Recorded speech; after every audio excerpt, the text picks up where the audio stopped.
करता हूं और धन्यवाद करता हूं।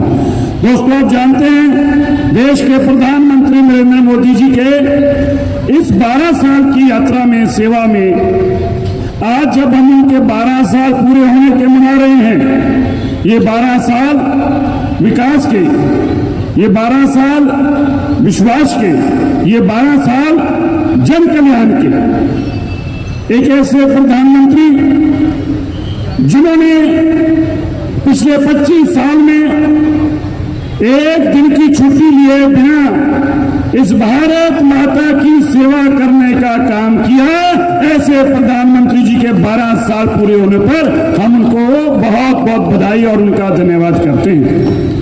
इस 12 साल में देश में क्या बदला, 70 साल पहले में और आज के 12 साल में क्या अंतर है, मैं आपको बताना चाहता हूं। इस देश में यह अंतर है, देश के प्रधानमंत्री मोदी जी जब अपना जन्मदिन मनाते हैं तो क्या कहते हैं? वो कहते हैं मेरे जन्मदिन की खुशी मुझे तभी होगी जब आप सेवा करेंगे, जब आप स्वच्छता के अभियान चलाएंगे, जब आप अपने दबे कुचले लोगों को समाज से बाहर निकालकर अगली कतार में खड़ा करेंगे, जब आप अपना खून देकर किसी की जान बचाएंगे, जब आप किसी बहन बेटी की जिसकी शादी करने में जरूरत है उसके साथ खड़े होकर उसका परिवार का हाथ बढ़ाएंगे, तो ही मेरा जन्मदिन मनाना सफल है। और पहले प्रधानमंत्री क्या करते थे? हमारे समुद्री बेड़ों को जो लड़ाई के, जो युद्ध के लिए बनाए गए थे, उनके ऊपर जाकर अपना जन्मदिन की छुट्टियां मनाया करते थे, पिकनिक मनाया करते थे। आज देश के प्रधानमंत्री मोदी जी को दुनिया के अलग अलग 32 मुल्कों से सबसे श्रेष्ठ उनको अब तक अवार्ड मिला है। कितने मुल्कों से मिला है? जरा बोलिए, कितने से? 32 से।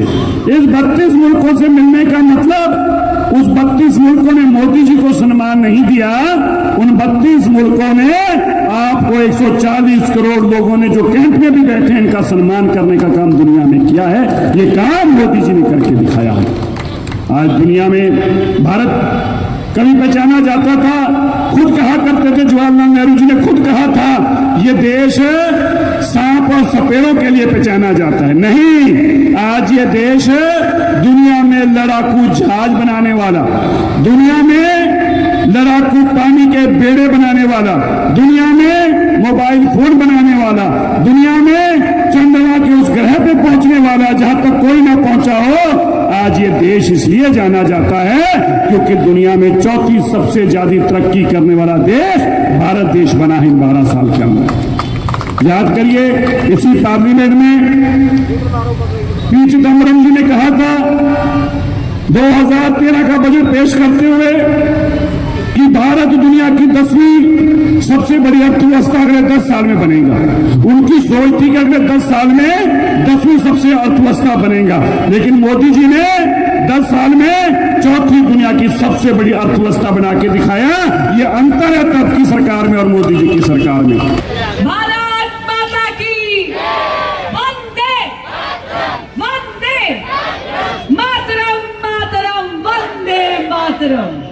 मंच पर आसीन हमारे जिले की धुरी आदरणीय जिला अध्यक्ष बड़े भाई वीरेंद्र बब्बर जी, मंच पर आसीन छावनी बोर्ड के मेंबर, दिल्ली कैंटोनमेंट बोर्ड का प्रतिनिधित्व करते हुए, कैंट विधानसभा का प्रतिनिधित्व दिल्ली जल बोर्ड में भी करते हुए आदरणीय बड़े भाई आदरणीय राजेश गोयल जी, कैंट विधानसभा का परिवार, आप सभी को जय श्री राम।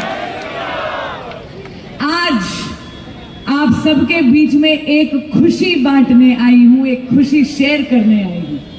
देखिए, किसी स्वार्थ में नहीं आई, कोई चुनाव सर पर नहीं है, आपसे किसी प्रकार की वोट मांगने के लिए नहीं आई, लेकिन हाँ, ये खुशी आपसे जरूर साझा करने आई हूं कि हमारे यशस्वी प्रधानमंत्री श्री नरेंद्र मोदी देश में सर्वाधिक कार्यकाल यानी सबसे लंबे टाइम के निर्वाचित इलेक्टेड प्राइम मिनिस्टर बन गए हैं आदरणीय नरेंद्र मोदी जी।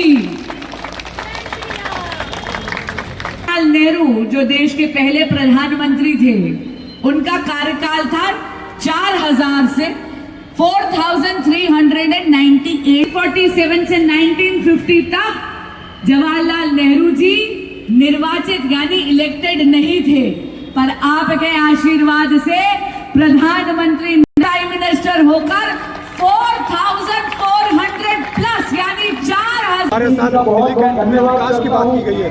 12 साल विकास के, विश्वास के, जन कल्याण के और रेखा गुप्ता जी के 1.25 साल की सरकार की जो उपलब्धियां हैं उसको बताने के लिए आज कैंट में हम आए हैं। मुझे बड़ी खुशी है कि बड़े स्तर पर लोग आज मोदी जी के साथ जिन्होंने जिताया, आज वो चलकर उनकी बातें सुनने के लिए भी आ रहे हैं। देखिए, हमारे भारत के लिए बड़े गौरव की बात है, जो मैंने यहाँ भी कहा कि 70 साल की कांग्रेस की गंदगी को निकालने का भी काम मोदी जी ने किया है। दिल्ली की 10 साल की गंदगी आम आदमी पार्टी का निकालने का काम भी मोदी जी ने किया है। बंगाल में जो घुसपैठियों को घुसाटी थी, ऐसी टीएमसी की गंदगी को निकालने का काम भी, खत्म करने का काम भी मोदी जी ने किया है। हमारे जुम्मे तो केवल इतना काम लगाया है कि दिल्ली की सड़कों की गंदगी और इलाकों की गंदगी को खत्म करें। हम मिलकर जरूर इस स्वच्छता अभियान में साथ दें और मोदी जी देश के अंदर जो गंदगी उसको बाहर निकाल रहे हैं, कम से कम अपने इलाके की गंदगी तो हम मिलकर निकालें। सर, हरपाल